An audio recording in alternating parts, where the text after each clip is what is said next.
Hey friends, welcome back to Pastor's Wives Tell All. Today we get to chat with our friend Sara Hosea. Sara is a daughter of the king, devoted wife of a handsome Army veteran / Purple Heart recipient / Sheriff's Department chaplain / former pastor, mother of 4 beautiful girls, and most recently a published children's book author.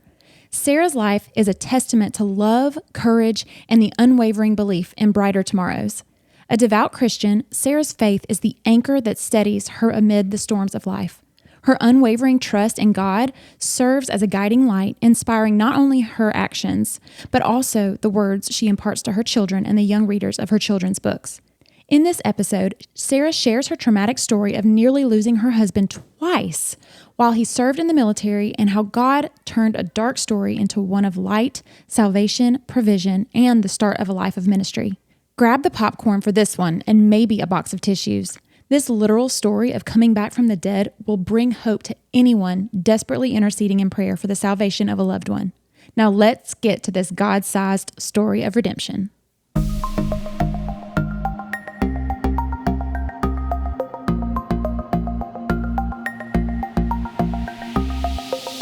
Hi, I'm Jessica. I'm Jenna. And I'm Stephanie. And you are listening to Pastor's Wives Tell All, A podcast by pastors' wives for church leaders and anyone desiring to take a peek inside our glass house. We are breaking down walls and crushing pastors' wives stereotypes within the church. We want pastors' wives and other ministry leaders to know that they are not alone in this. Plus, this is basically therapy for the 3 of us with a whole lot of dance parties. Woo, woo, woo, woo. Hey, Sara. Hi. We are so pumped to have you on our podcast today. How are you? I'm good. Thank you so much for having me. I'm very excited to be here. Yes, you've been listening to us for a long time, apparently. I sure have. I just love what you guys are doing. I think that there's something to be said about the quiet women that sit in the background and just, support their husbands and watch them. And I just really appreciate what you guys do. Oh, Did she think Can we we were take quiet? a moment that she said quiet? None of us are quiet. I mean, the voices in our heads as we defend our husbands do not count, but the voices we say out loud are calm, cool, and collected. there you go. There you go. Cool and Yes. collected. So I've actually met Sara like 13 years ago. We Mhm. attended church together and we were in a small group together. And so this is so cool to be able to just hang out and catch up with you and for you to get to tell your story. I'm so excited. Me too. Thank you for having me. Yes, absolutely. So your husband is a pastor, but he has not always been one. He Okay. has not. So, and y'all have a story that you're about to tell that is insane. I mean, it's a story of, trauma, God's protection, provision, redemption. I mean, you name it. Okay. Trauma. Yeah. Trauma. So can you share a little bit about your husband, John's time in the military and everything that happened to you during the early years of your marriage?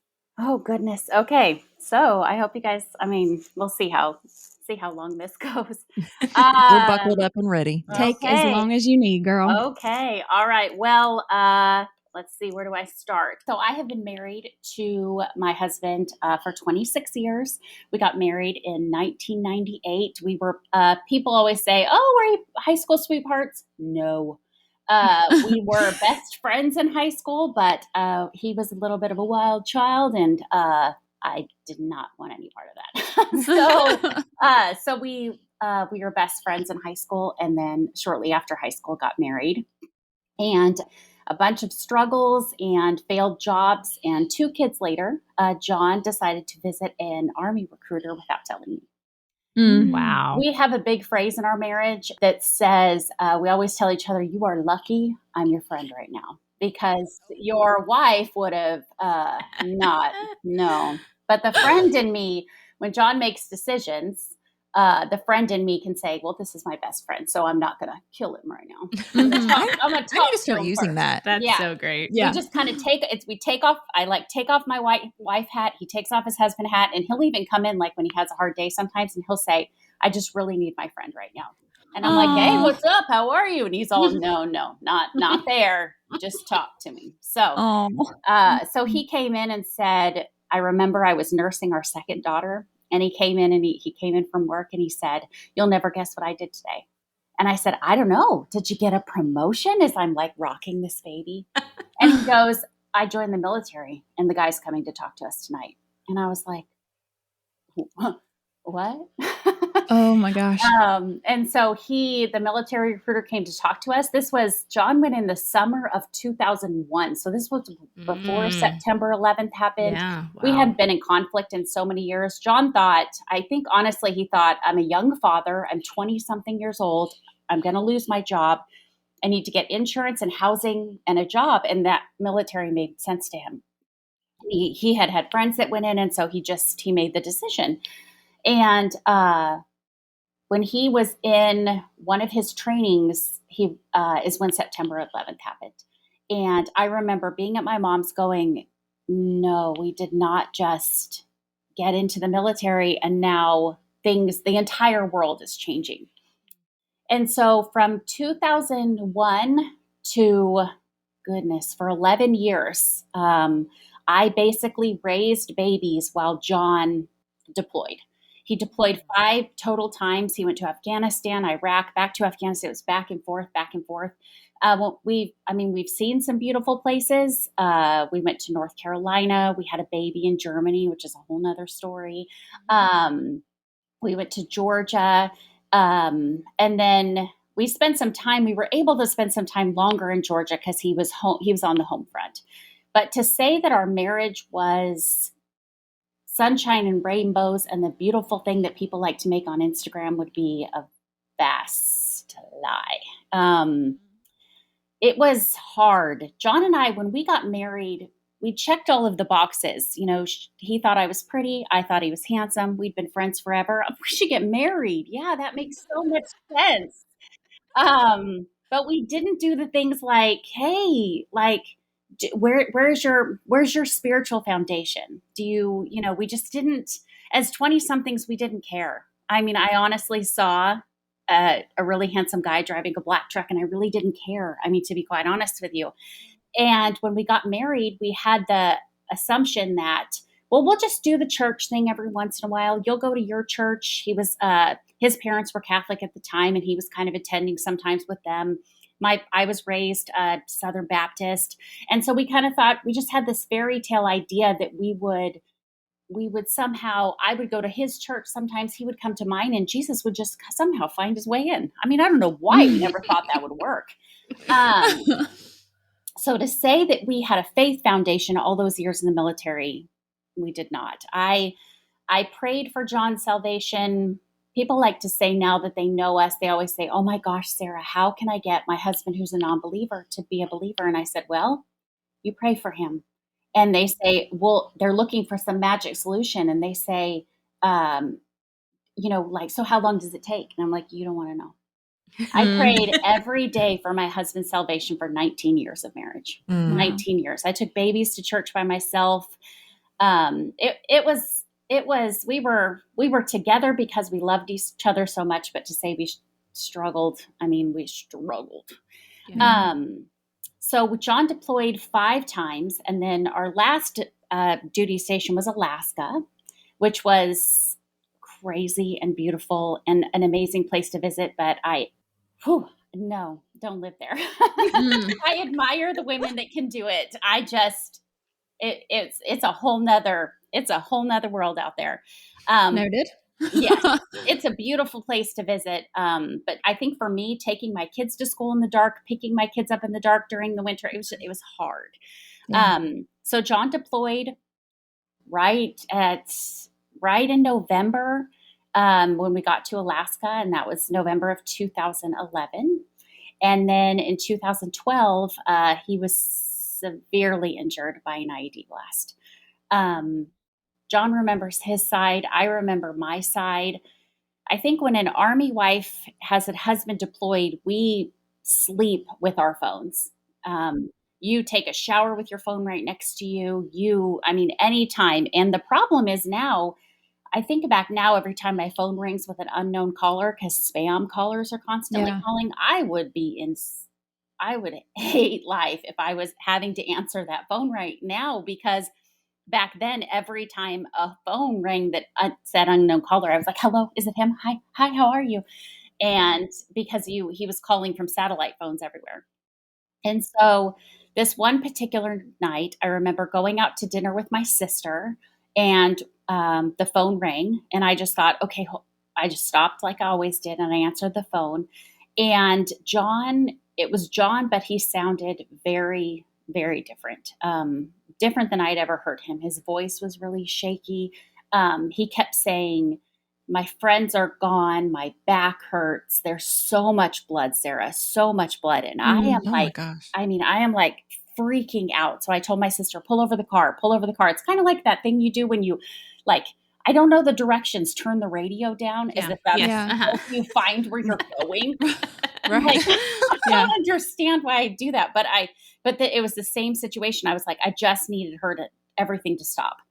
And so I listened for a few minutes, and I kept saying, John, tell me. And he was so kind of in and out of things. And then this person who I promise you sounded like he was 12 years old got on the phone and said, ma'am, we're going to do everything we can. And the line went dead for the next 48 hours. Oh my gosh. 48 hours. 48 hours. Sarah, Woo. that's Oh, girl. It was awful.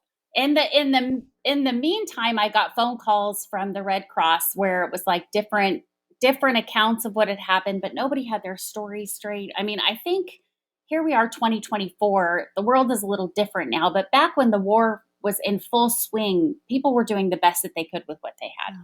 They just didn't. They were trying to get information, but they couldn't get too much because there was not just my husband involved in the accident, and so you have to alert all of the families, especially the families of the fallen, before you notify the families of the injured. The families of the fallen soldiers whose lives are taken, their families have to be notified before me. And so I think that's where the delay was, but the waiting of not knowing cannot how imagine bad this was. The good thing was the girls and I were on vacation. We weren't in Alaska. We were in Albuquerque, New Mexico with my mom and my sisters. And so I basically did what I always do. I said, John needs me. I have to go. But I didn't want to take my girls with me who were very young at the time. I had 3 of them at the time. And I didn't want to take them to the hospital. When the call finally came through, I heard he was going to San Antonio. It makes me get all emotional. But the day I heard from him, I got a phone call from a nurse, and she said, is this Sara Hosea? And I said, it is. And she said, I have a patient next to me, and he's supposed to be resting, and he's about to go in for another surgery. But he said, all he keeps saying over and over and over again is, her name is Sarah. Her name is Sarah. Her name is Sarah. And she said, and it's breaking my heart. And she said, and if you could just talk to him for a few minutes, I think he'll go back to sleep. Oh. And I said, so he's alive. He's alive and wants to talk. And she was like, oh yeah, I'm sorry. Yes. And so, oh my gosh. So I got on the phone and I said, John, and he said, well, he always goes, well, hey, like, and that's how I knew it was him. Cause he always just has this like, like just deep, like, hey, like we're on a date at the movies or something. And I'm like, oh, okay. And so I said, are you okay? And he goes, yeah. But of course that was like medicine and all the things. And I said, I love you. And he said, I love you more. And that's how I knew everything was, And so the lady, and then so the nurse got back on the phone and she said, he's going to have one more surgery here in Germany. And then he's going to be medevaced. Barring all goes well, he's going to be medevaced to Brooke Army Medical Center in San Antonio, which is where you can meet him. And I said, okay, I'll be there. And so thank goodness, my gosh, I've never been more thankful for my mom or sisters. I left my girls there in Albuquerque and I flew to San Antonio. We ended up bringing the girls with us later. John, again, when I first got there, he just got really agitated. They always say John's a big bear. I mean, he's not a smaller guy, which, I mean, I like that about him. But he just got, as soon as he saw me there, then I felt like recovery could begin. The those first few days, they kept him in a medically induced coma. His body was shattered. I don't know how detailed we want to go into this, but I will say he was just as handsome as ever, but broken everywhere else. We joke and say that I'm going to be the coolest old lady wife ever because I've already done all of the things. I've already bathed him and wiped him and changed him and done all the things. So you just don't ever have to worry about that, because the thing is, when you have a 30-something rough and tough soldier in a hospital bed, he is not going to allow other people to do those things. So I kind of just jumped in both feet. I had no idea how to be a nurse, but I knew that my person needed me. And so I just kind of jumped in. I don't know how much we want to go into detail about what all happened, but I will say John received 33 surgeries in 6 months. Wow. Oh my heavens. And they would keep coming out. The doctor would visit with me. They'd come in the next day after a surgery, and he would say, "Okay, we're going to go in again." And I finally met him in the hallway, and I said, "Doctor," I was just frustrated. I was like, when are you guys going to be done? Because it was like they would have him in, and then they would have to tweak something else, and then they'd bring him back out, and they would have to do something else. And the way that the doctor described it to me that day was, he said, "Your husband was in a car crash on steroids. He was not supposed to survive." Wow. John, he shattered his femur, which is the strongest bone in your body. In the field, he was pronounced dead for 27 minutes, which is unthinkable, except we all know what a big God we have. Because hold on, I have a question right here. Yeah, you do. Does he remember anything from those 27 minutes? So he remembers calling me, and then he remembers passing out, and he said he remembers seeing his grandfather. He said he remembers talking to his grandpa, and his grandpa going, I'll see you later." And then he remembers waking up, and then he just kind of, like, when I went back, I took John later back to Afghanistan, and we visited, and we got to see the guys that were on the ground there. And I talked to this, I remember walking down a hallway, and this younger kid passing by me, and he was like, "Hey, Mrs. Hosea." And I was like, oh my gosh, like when you just know those voices. Hear that voice. Yeah. And it was that kid that said he was going to do everything to save John. And I grabbed a hold of him and held on to him for and I think he's not a kid. He's like 22 years old, but I think he was still like, what is this woman doing to me? And if you hear the account from the guys on the ground, they're just funny. Military men have a funny way of describing things without filter. And so he just said to me, "Mrs. Hosea, it was like something out of a ghost story." And I was like, oh, gee, wow, where are we going with this kid? And he goes, he was gone, ma'am. He was gone. And I said, okay. And this is, of course, they don't have medically accurate things out there. So I don't know. John, I'm pretty sure his heart was beating faintly, but with the medics on the ground, they can't, detect that. Yeah. But he said he was gone, ma'am. We were upset. We were getting ready. Ma'am, we were getting ready to zip the bag. And I was like, what? And he goes, and your husband sat up out of nowhere. And he just said, "What are you guys doing?" And then John passed out. But John doesn't remember. He remembers calling me. He remembers maybe seeing his grandpa. And he doesn't remember anything for at least the first few months of the hospital. Because it was so many surgeries. Yeah. That and then they got him. I remember the day they walked in with this really cool, it's like a manly wheelchair. It was going to take you off-roading, and it was going to do all of these things. And they were basically introducing it as John's way of life. They were trying to say, you're not in a wheelchair, you're in this cool track wheelchair, and look at all the things it can do. And John said, "Get that thing out of here." And I remember him saying, "I have daughters, and I will be walking those girls down the aisles."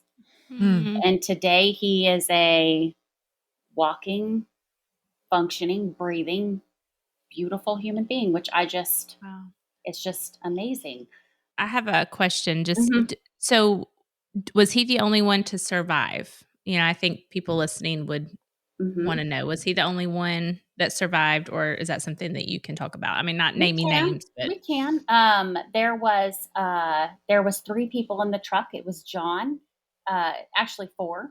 Yeah, John, his driver, and then a gunner, and then an interpreter that they had. There was only one sweet guy that is not with us anymore, and we named our daughter after him. Her name is Tyler. And so Nick, I can say Nick because we call Nick my brother's son because he's been a part of our family ever since that day. And he's like, well, John's like, well, he's my Army brother, but he's my kid because he's so young. And so Nick lost his arm that day, but so we had, so three survived, one did not. wow. Yeah. So it was pretty crazy. And so after 6 months in the hospital, things were so crazy for us before this accident that as a Christian, I looked at it as Jesus saying, okay, you guys have all of these beautiful things and they can be taken from you at any moment. I need you guys to wake up and I need you to take care of each other from this point forward. And to me, I was like, yep. Whatever John had done in the past, whatever I had done in the past, I looked at the accident in Afghanistan like, this is us. Whatever happened in the past doesn't matter. We're going to move forward as a family. I thought this would be our aha moment, John's aha moment. And I couldn't have been more wrong. John, his body got better as our bodies do, but his mind did not. As soon as his body recovered, he, as happy as he was to be back with us, he more wanted to be back with his men in the field. He was fighting in a war one day and woke up in a hospital the next day. So in his mind, he was still very, very much in Afghanistan. And I think that I was more paying attention to his physical wounds than his emotional. And I thought, well, I'm going to move him to a city where he can be near his brothers. So we moved to Las Vegas. We started hanging out with our friends. And I think deep down, John just kind of wished he could be back in the military. He wanted to be back serving. He'd been in for so long. It was the only thing he knew. And he was going to the VA. He was doing everything he was supposed to. And he emotionally and mentally was on a path of self-destruction. He got into some dangerous things riding his motorcycle. He got involved with some people he shouldn't have. And I was just blindly following him like I've always done since we were in high school. Like, oh, we're going here. Oh, John's going, Sarah's going. And for that few years in between, for the few years after the accident, John he suffered. He suffered. And I wanted him to pull out of this so fast, and I couldn't understand him, and he couldn't understand me, and our civilian friends didn't get it. And he was going to destroy himself. Wow. And so I got desperate. In the military, they tell you, well, if your marriage is struggling, they always offer these like marriage retreats. And I said, well, we're not in the military anymore, but I wonder if I can find something. And so I went on Google and tried to find Samaritan's Purse has they have a thing for military people called Operation Healer Patriots. And they take men and women, they take couples to Alaska for a week. And they kind of, it's like a marriage counseling basically and thing. Now I knew that my husband, if I told him we were going to a Bible study in Alaska with a bunch of, Christians, he would have told me no. So, and he'll be so proud of me for admitting this, but I totally lied. I totally fibbed. I totally lied. I told him that we had been offered a fishing trip in Alaska, and I basically marketed it like a timeshare. I told him that we had been invited to Alaska and that in order for him to be able to fish, he may need to sit in a few Bible studies. And he fell for it. And That's amazing. Yeah, he did. He did. That's great. And I took him and we got off the plane And Franklin Graham is standing there like, hey, John, hey, Sarah. And growing up in a Christian home with my mama, my heart was like, oh my gosh. And John is like, hey, what's up? Like, he didn't know. He was like, I was like, oh, all right, you just met Frank, whatever, just moving on. And John was there. John was there to fish and sit through what he had to. And I remember, a day. It was like 3 days in. One of the chaplains there said, John, can you and I have a private conversation? Because John was kind of sitting there with his arms crossed, not really paying attention to anything that was going on. And the chaplain just said, hey, can you and I? And John's like, yeah, I'll go talk to you, but this isn't going to go the way you think it's going to go. And they were in a conversation for over 4 hours. And I started to wonder, like, did he leave? Did he drown the guy in the lake? Like, oh my gosh. And so I remember sitting in our cabin, just like wondering where he was. And he came in, and I'm telling you, the look of relief and happiness and I want to say beauty on his handsome face was like palpable. I could feel what was going on. And he just said, did you know that Jesus Christ died on the cross for my sins, and that all these things I've done as a man, all these horrible things I've done, do you know that he just forgives them all, and that I can go to heaven, and that you can go to heaven? And part of me was like, I've been saying that for so many years.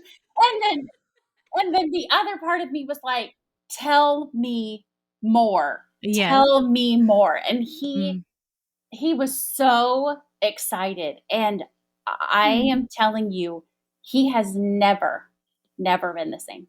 Never been the same. That day, life changed for him. Like it all clicked. It all clicked for him. He was going home a changed man. A changed man. Well, before we move on, what is the prayer? Like, I know that you would always pray a certain prayer for him.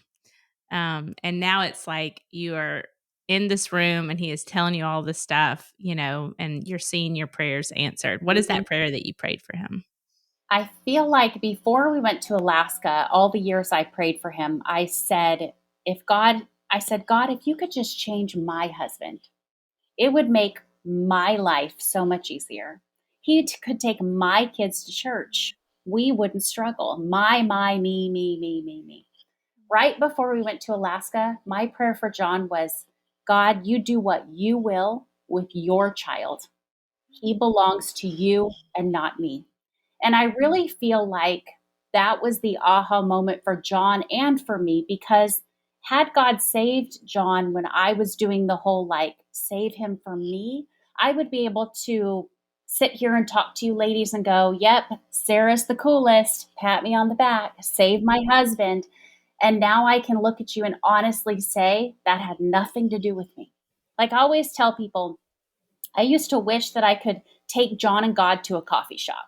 Right before this, I used to say, if I could just get these two to sit across the table from each other, I would say, John, this is the creator of the universe and he loves you. God, this is John. He's a tough nut to crack, maybe, and I realized what I had to do is get away from the table, just get away from the table and trust that God had him and was going to save him in the time that his perfect plan, not my perfect plan.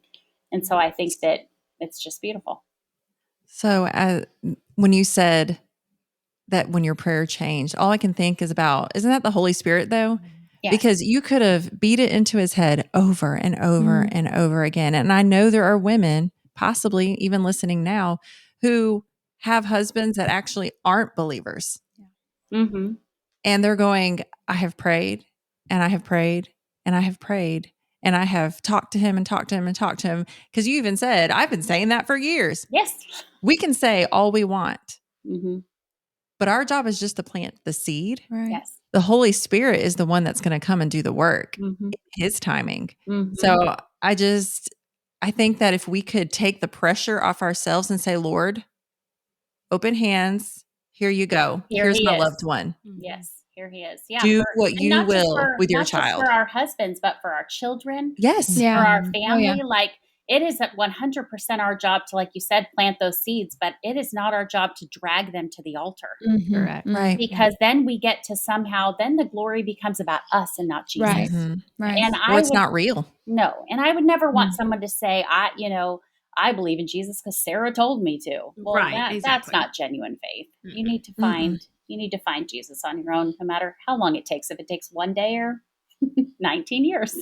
Oh my goodness. That is so powerful, Sarah. Like, I know that there will be so many people who listen to this that will have that aha moment of like, oh my gosh, I've been trying to control this person. I've been trying to, be the one who gets them to make this decision. And that's so good. I'm so glad you said that. Yeah. So tell us a little about that transition Mm. because he became a pastor, Yes. right? So Yes. tell us a little bit about that transition from being in the military to becoming a pastor and what position he ended up getting. Mhm. And just tell us about how that was for you and your family. Okay. So the transition in the beginning was different.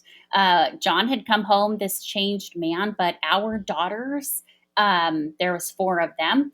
There is four of them. They didn't know what to do with him. Like I don't think our friends knew what to do with him. I don't think I even knew what to do with him, because I think the biggest struggle was I had been spiritually leading my household for so many years. And then John came in and he was like, nope, the Bible said right here. I mean, I fondly call my husband a baby Christian, but his faith is intoxicating. Like if you remember being in Bible school as a little girl and hearing like the story of Noah and knowing it was true, that is John on a daily basis. He reads I his love that. Bible with this infection. Like he reads it like a textbook. It is a history book to him. And he will go, but it also, his military background makes him very black and white. If God said it, we will do it. And I'm all, wow, whoa. Like, woo. And so when he came back from Alaska, he had that. If God said it, I'm doing it. Yeah. If God said we're going to church, we're going to church. If God said I'm going to lead my family, I'm going to lead my family. And it was infectious and scary all at the same time for everybody that it was happening to, because there were some people that were like, whoa, whatever he has, sign me up for that. And then we also had the John's drinking the Jesus Kool-Aid, and I don't want anything to do with that family. Right. So we had both sides of it, more positive than negative. But it was just, people just could not believe the change in this person.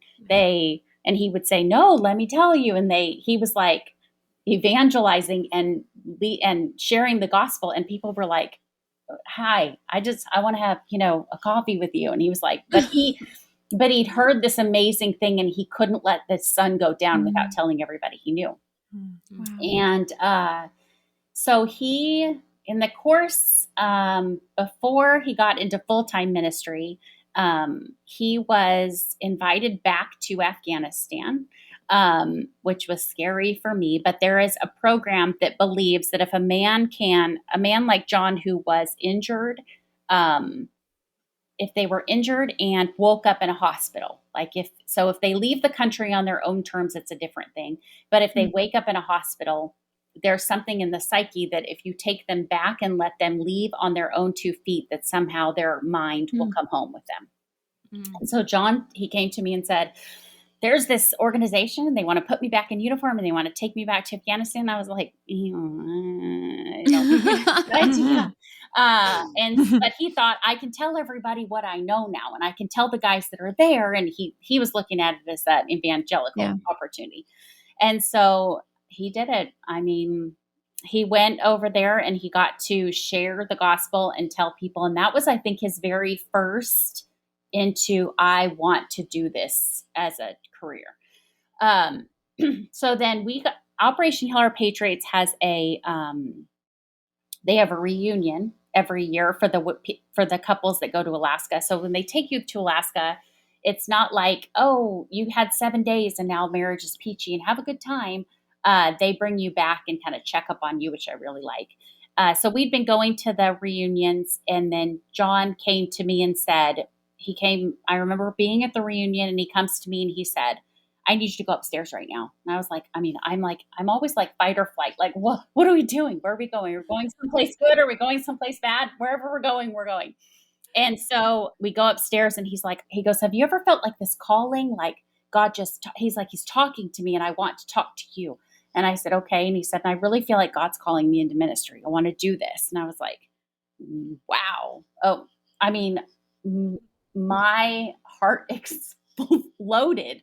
I knew that when John got saved, it was going to be a big deal. But the things that God can do with his children are just, beyond comprehension. So John decided he wanted to go to ministry. But then before that, he got another call that said they were going to go on a hog hunt in Texas. And so John always looks at something like, if I'm going to go with veterans and I can talk to them and I can do the things. And because he really still has a heart for our military. It's his wheelhouse. There isn't a military man that can look at John and go, you just don't know. John can say, tell me something I don't know. So he really has a heart for them and for their families. And we both do. And so he went to this hog hunt, and I can remember getting a phone call one morning, and it was from my friend Callie, whose husband was there also. And she said, have you heard from John? There was a helicopter crash and the guys were on it. And I was like, gosh. Excuse me? Like, what did somebody just like, no. Like, in the books that you read, or the movies you watch, there is a terrible thing that happens to these families. And then all of a sudden you're like, and that was their moment. And now everything's happy and it's all great. And so for something tragic to happen to us twice, I was like, you've got to be kidding me, right? And she said, Sarah, I'm going to come over. Let's talk. And so we're going to wait for the guys to talk to us. Now, John, his advice to everybody would be, if you've ever been in a helicopter crash, don't FaceTime your wife. I got a FaceTime of him just beat up, bloody, battered, like, hey. And I was like, yeah, wow. Are you? And oh my gosh. And I think that my heart automatically went like, not Afghanistan again, not Afghanistan again. Every part of me thought like, I don't want to go through that again. I don't want him to be lost again. I don't want all of the things, like all of the scary things that kind of the enemy just kind of puts in, like, here you go again.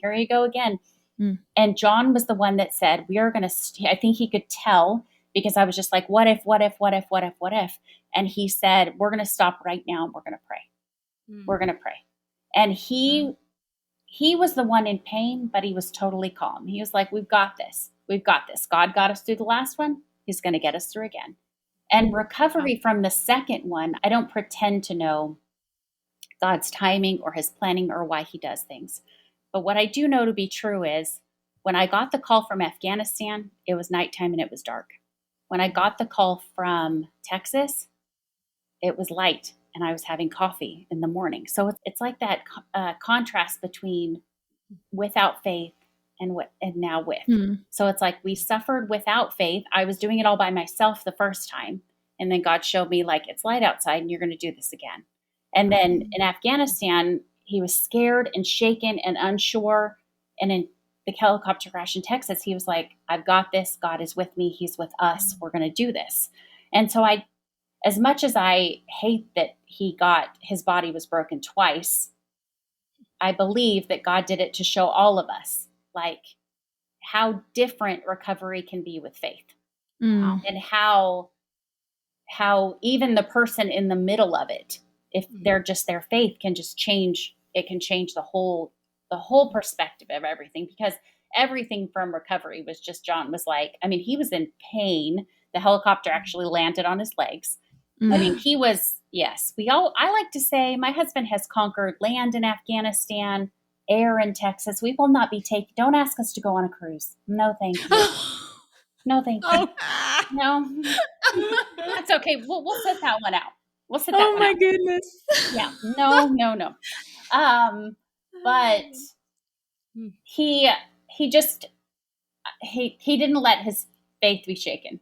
He just didn't. And then he learned to walk again, and he was talking to all of the ladies in the hospital.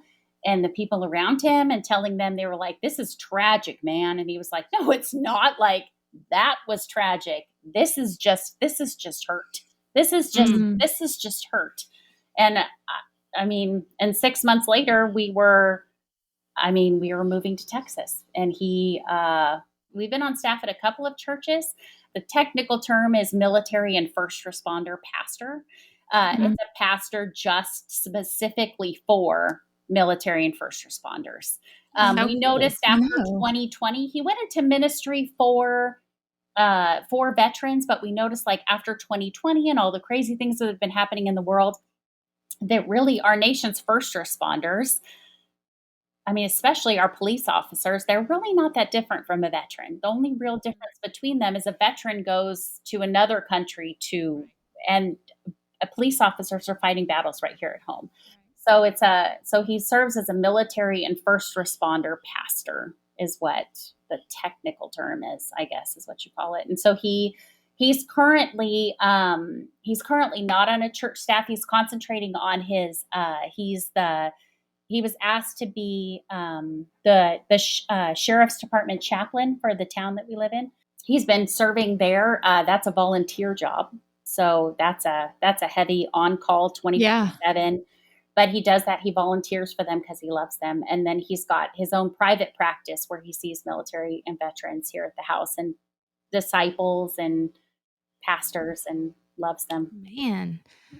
Ooh, well, I mean, I know you've just kind of answered so many of our questions we have, but one thing for me, like I'm sure people are listening going like, Sara, who was beside you through all of this? Like I mean, yes, we 100% hear how your husband is now as a believer came alongside of you and y'all did this together. But like, who was helping you and discipling you through all of this, and then like, what was your role during this time? And this didn't have to be a long part of your talk, but just like, what were you doing? Were you staying at home with all of your kids when he's been in ministry? What was your role? Kind of tell us a little bit about that. So, so before, even when John wasn't a believer, I am a lover, fangirl, anything of women's Bible study. I found myself in solace of churches, no matter where we were, talking to Christian women who could pour into me, even, because when you're going to church with your kiddos by yourself, it's a little different. But when you're in a women's Bible study, I really think there's something to be said about women's Bible studies, and we can kind of lock arms with each other no matter where we are in our walk, and disciple to each other, which I think is my heart for now, like right now in our lives. So when John was in the hospital, I remember the focus was 110% on him, which of course it had to have been, right? Yeah. He's the one receiving the medications. He's the one receiving the surgeries. But I always think there needs to be someone who looks at the woman who's sitting in the folding chair in the corner and say, do you need some water? Do you need somebody to pray for you? Do you need some lunch? Have you gone to the bathroom today? And I really think ever since this happened, I really think that there is just women who are quietly screaming in their heads, but not saying anything out loud, supporting their husbands. They are suffering on the inside, but so strong on the outside.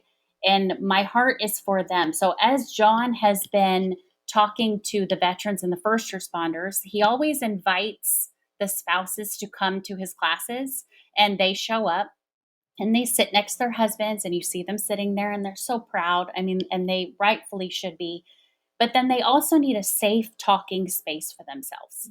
Yeah. They need that place where we don't complain and gripe about our spouses, because I think there's a fine line in a talking group between, am I going to be constructive and loving and show the love of Jesus for my husband and these women? Or am I going to gripe that he doesn't take the trash out and I can't stand it?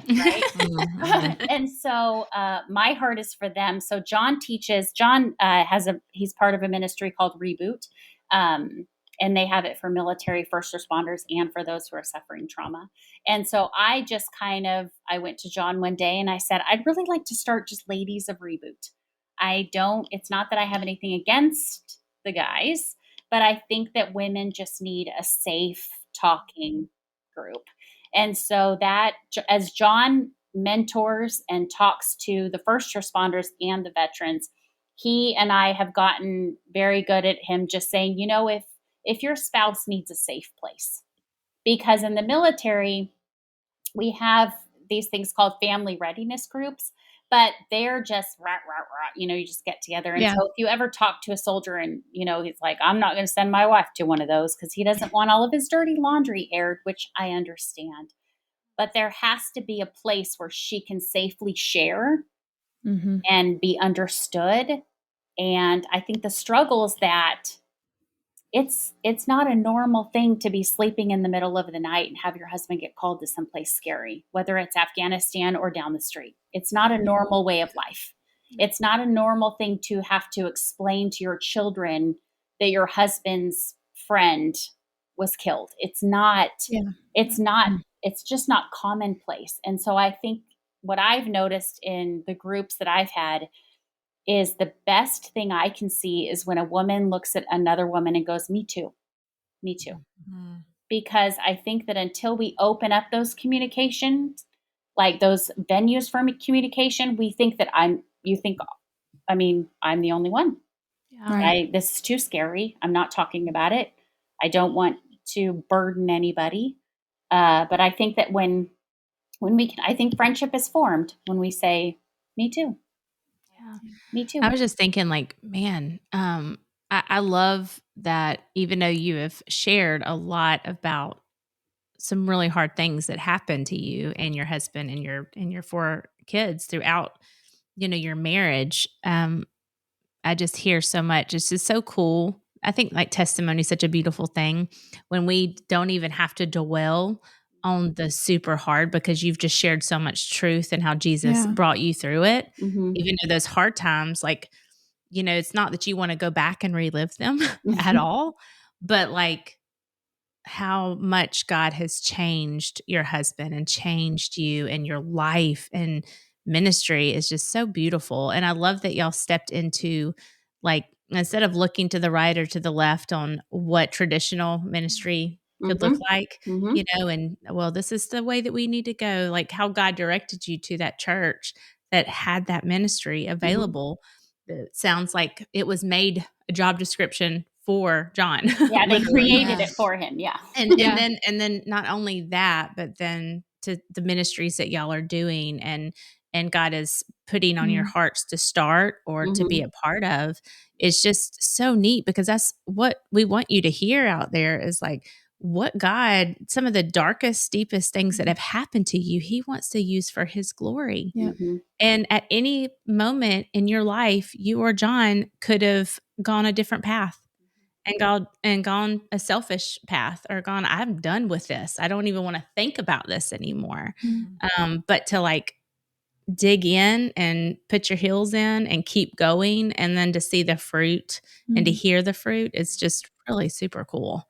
So just thank you for, we're not done yet, but just thank y'all both for your service and just hopefully everyone hears that and is just super grateful. Again, we need to be reminded why we're so grateful for our military and their families and that, we have the freedom today because of what the families sacrifice. It's just such a beautiful thing for sure.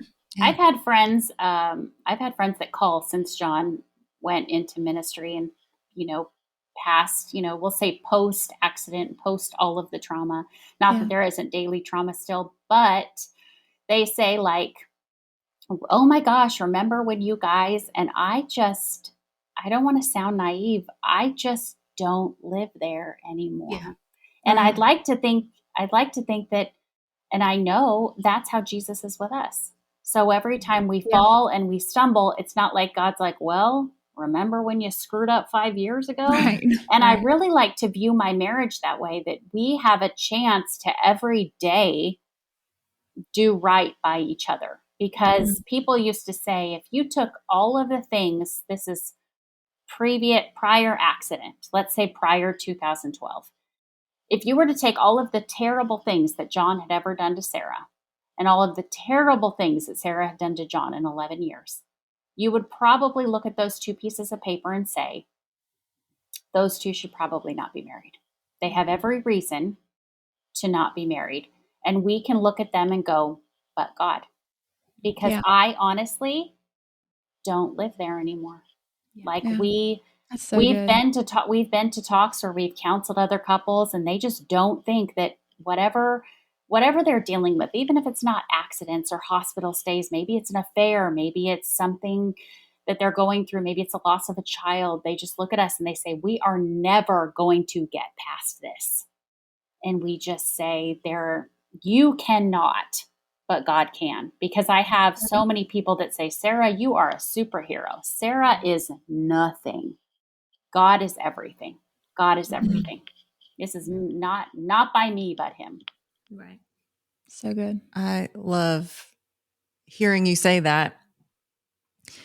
And I'm thinking about even my own marriage of just that when we have those hard days, to know that next day it can be new, and that there is grace and there is room for change, and there's room to grow and move forward.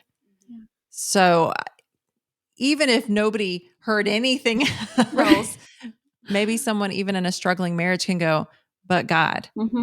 He can come in, he can change me, he can change my spouse. Let's do this, God. Let's do it. Yeah. I love that. But for those listening who have been through trauma, who are maybe in the midst of it now, okay, they have had something really hard happen, tragedy, transitions, they're grieving. What could you say to them right now to speak truth and also encourage them? Right in the thick of it.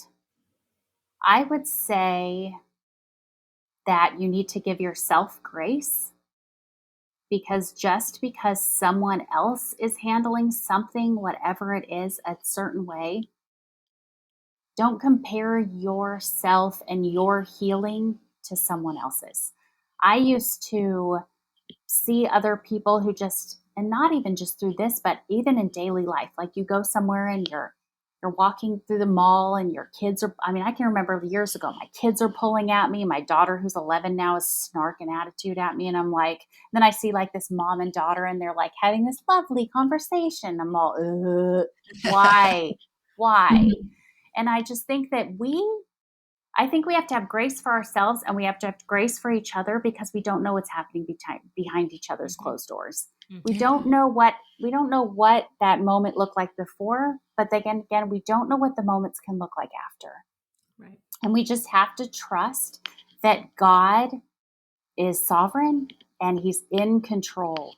Because as a military wife, I want control, and I still struggle with control every day.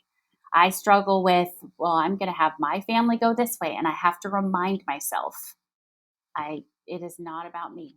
It is not about me. Yeah. And I would just say to anyone who is in the thick of it, I would say, give yourself grace and ask for help.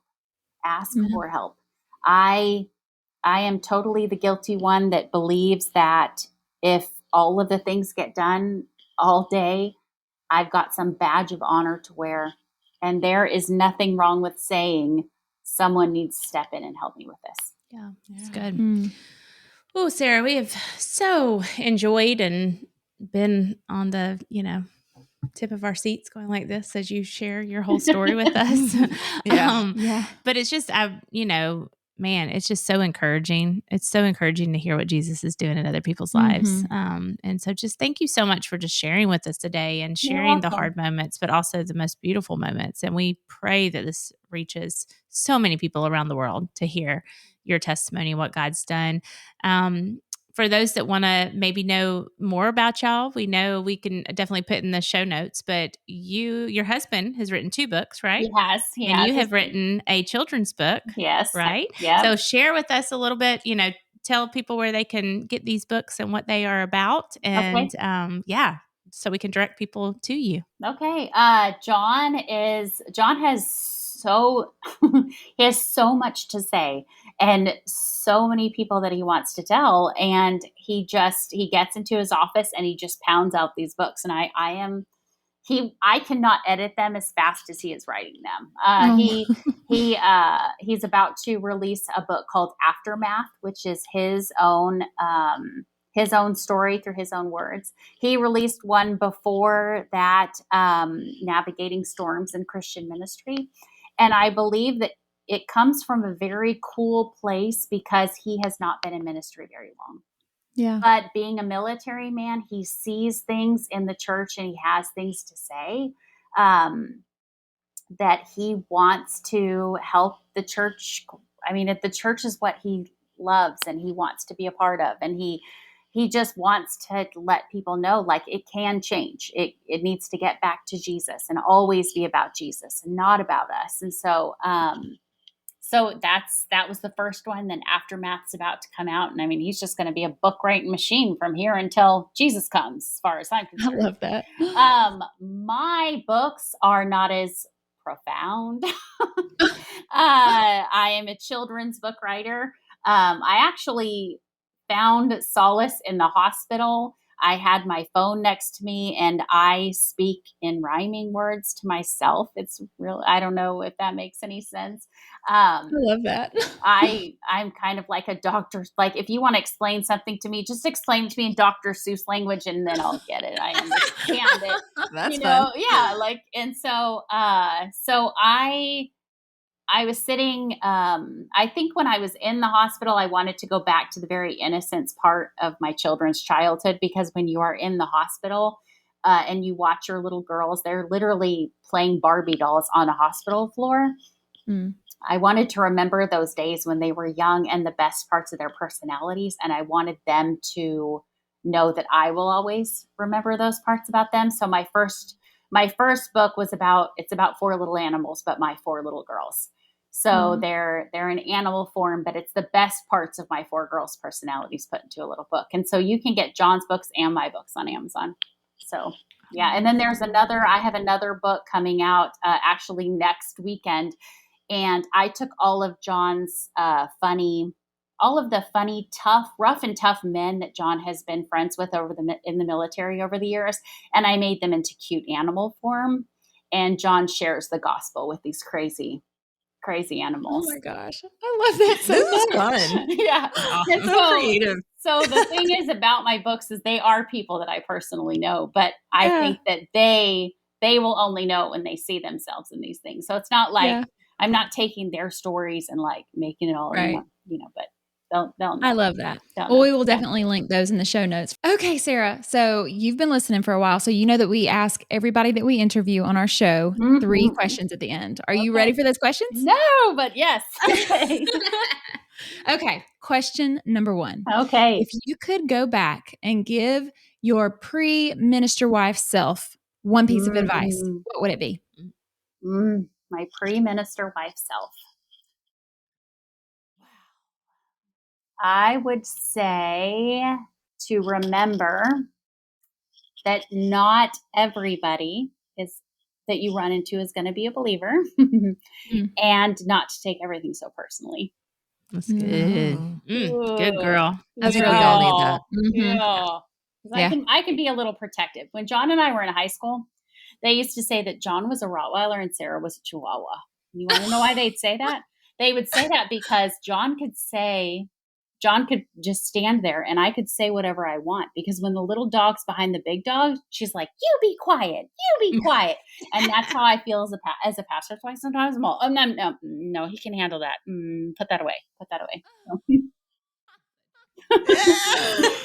so great. That word picture. That's great. You really are good with the animals, making people animals, you know? Yes. See, I see that. I see what you did there. I can. Okay. I can put them into animals. Next question. What do you do for fun by yourself or with your spouse to get your mind off of all of these ministry things, book writing, everything you've got going on in your life?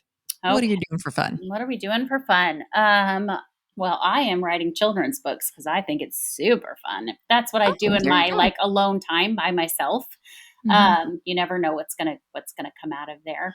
I would say John and I, for fun right now, we're trying to kind of learn like we have 4 girls, but our girls are 25, 23, 19, and 11. So we like to say they're 25, 23, 19, and surprise. So we have like a little one at home, but we have one in college, and then we have 2 that are married. So we're kind of like learning this new normal of like, we don't have a billion kids to chase around. And so we can actually have like if we want to go on a date, we just do it. And so I would say date nights are probably our most fun thing right now. We've really come to a rhythm where we know every Wednesday while our little one is at youth group, we're like date night. So I love date night. That's good. That's awesome. good. Yeah. I agree with all of that. Okay, last question. If you could tell the church congregation one thing without reservation and have them really listen and respond, what would you say? Oh my gosh. I would say that we need to remember that ministry in any type of way is just human beings trying to tell people about a miraculous creator, and that we are not always going to say everything right, that we are not always going to act right, but we are doing our best to share with them what we know for their salvation. That's good. I was short and sweet and to the point. We are human beings. We are human beings. Absolutely. Sarah, thank you so much for today and your honesty and your vulnerability. And I believe wholeheartedly this is going to change lives through you and John's testimony. 100%. So thank you for just taking the time to do this. You're welcome. And we support you and can't wait to see what else God has for you and John, because y'all just keep coming. Y'all just keep saying, yes, Jesus. And so you're writing books and, do counseling and all the things. So you keep going. We are supporting you and we love you. And until next time, guys. Thank you. All righty. Bye. Okay, friends, if you have enjoyed this episode as much as we have, please help us spread the word on Facebook and Instagram. If you didn't know yet, Instagram is where all the fun is at. From dance reels on Wednesdays to spiritual encouragement and laugh out loud posts in between, there is something for everyone. And last but certainly not least, if you could take a moment right now to stop what you're doing and give us a rating and review, even subscribe to our podcast, this seriously helps other people find us who wouldn't be able to otherwise. Thank you so much for your love and support. We hope you'll tune in next week.